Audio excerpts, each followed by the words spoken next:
Your reinforcements are gone. We are the only ones here who can help you now. Drink the tea. Sit down. Sit down, all of you, before I start without you. Good. Now, I want you to imagine something for me. Imagine a species so easy to overlook that an entire diplomatic survey team spent 6 days on their homeworld and filed a report calling them passive, non-aggressive, and of minimal strategic interest. 6 days. On the actual planet, walking among them. That report is the reason the Vastu Compact is now missing an entire border fleet. I am not exaggerating for effect, fledglings. I wish I were. Pay attention, because this is the lesson that gets asked about in the certification exams, and it is also, not coincidentally, the lesson that gets people killed when they ignore it. Let me set the scene properly.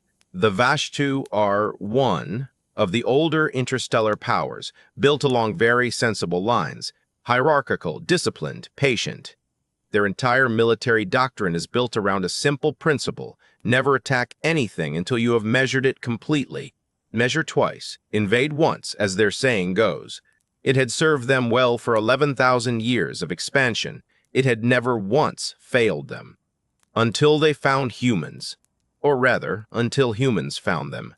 Because that detail matters enormously, and we will come back to it. A Vastu listening post picked up a distress beacon from a human cargo vessel, a civilian ship, unarmed, drifting after some kind of drive failure.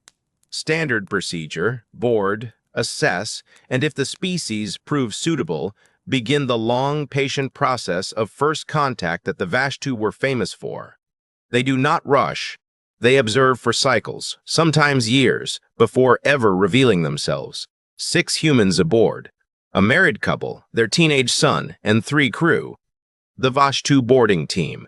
4 soldiers in full void armor, expecting nothing more dangerous than confused survivors, cut through the airlock and stepped inside, and found the humans already waiting for them, sitting, calmly, in a semicircle, with the ship's lights dimmed to almost nothing and every single human perfectly still.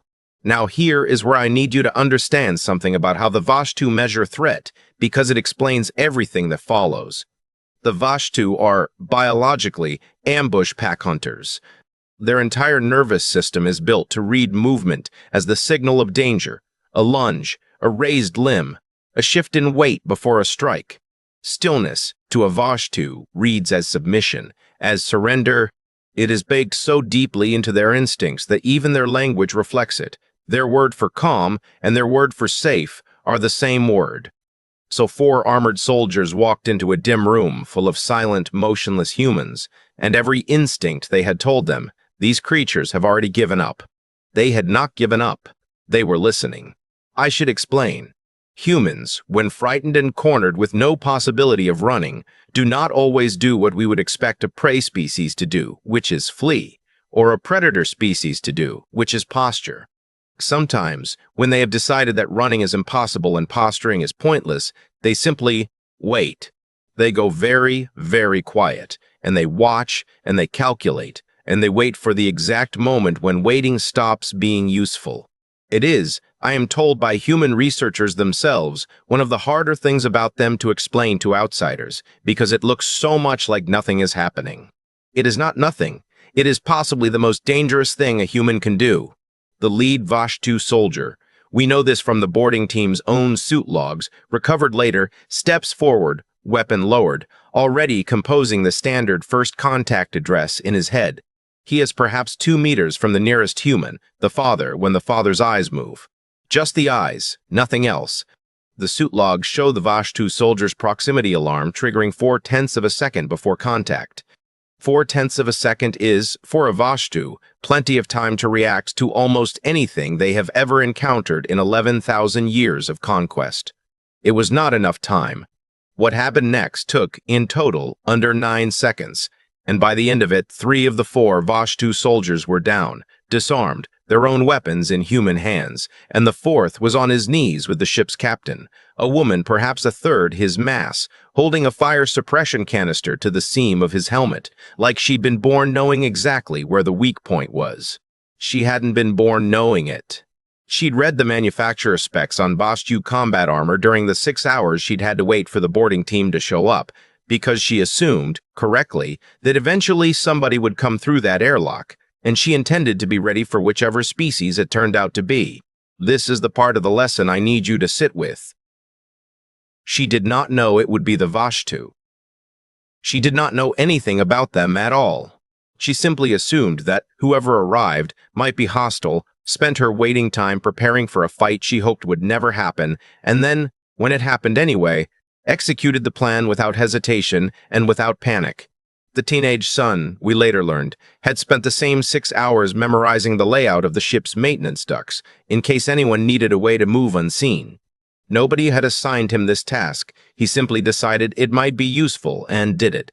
This, fledglings, is the thing about humans that no report ever quite captures, because it does not show up as a statistic. It is not that they are strong, though they are, disproportionately for their size.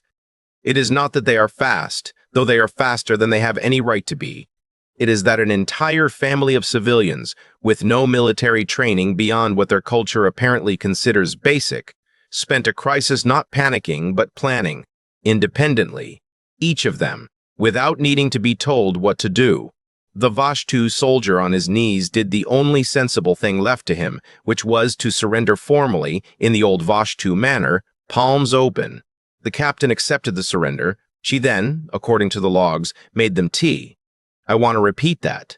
She disarmed 3 armored soldiers, held a 4th at gunpoint with a fire extinguisher, and then made everyone tea while they waited for the situation to be sorted out. Because, and this is a direct quote from her later testimony to the joint inquiry, well, it seemed like it was going to be a long wait, and there's no reason to be rude about it. The Vashtu Compact, to their considerable credit, did not retaliate. Whatever else you say about them, they are not a species that repeats a mistake once the data comes in. Word of the incident spread through their command structure within days, and within a season their entire first contact doctrine had been rewritten around a single new rule, one that has since been quietly adopted by 3 other polities who heard the story secondhand. If the humans have gone still and quiet, that is not the moment to relax. That is the moment to leave. So, what do we take from this? Not that humans are unbeatable. They are not, and several species in this galaxy have beaten them in open engagements at considerable cost. What we take from it is narrower and, I think, more useful, that a resting human is not a surrendered human. That stillness, in this one species out of every sentient species we have cataloged, means the opposite of what it means everywhere else. And that if you ever find yourself boarding a human vessel and the crew is sitting quietly in the dark, waiting for you, you have already lost, and the only question left is how many of you get to walk away and tell people about it. Class dismissed. And do try not to look so relieved. We still have the assignment on Vashtu doctrinal revisions due next cycle, and I promise you it is considerably less exciting than today's lecture.